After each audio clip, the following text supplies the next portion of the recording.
Hey there, I'm Carolyn, your friendly neighborhood therapist.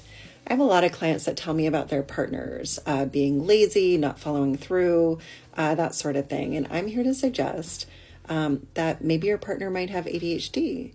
Oftentimes, for folks with ADHD, it can feel really challenging to follow through on tasks or commitments like that.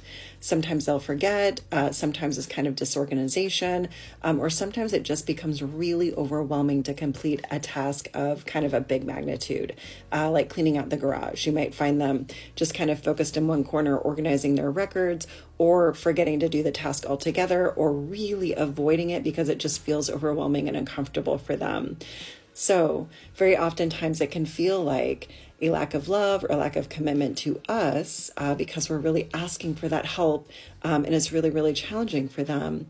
And I know it sometimes is uncomfortable to recognize that this may be part of a diagnosis.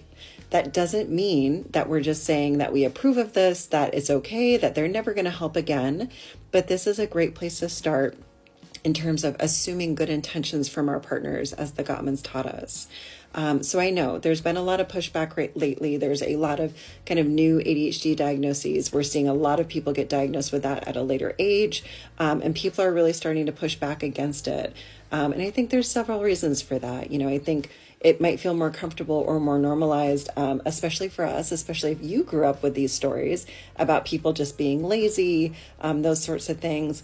Might induce some feelings of guilt or shame when you recognize that your partner really truly does struggle with this and that their experience is very different from ours.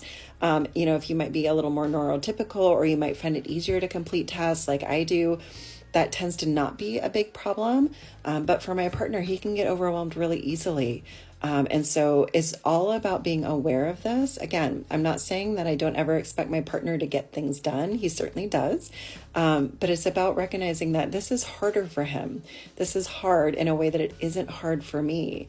And so trying to disconnect from that feeling that it's about him being lazy or not caring about me can be really helpful. If I see that glass sitting on the side of the sink, or I see the dishwasher that hasn't been emptied, to remember that it's harder for him sometimes, not always, than it is for me.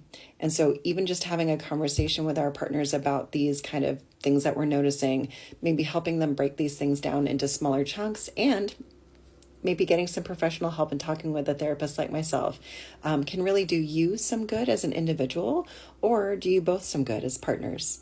Take care.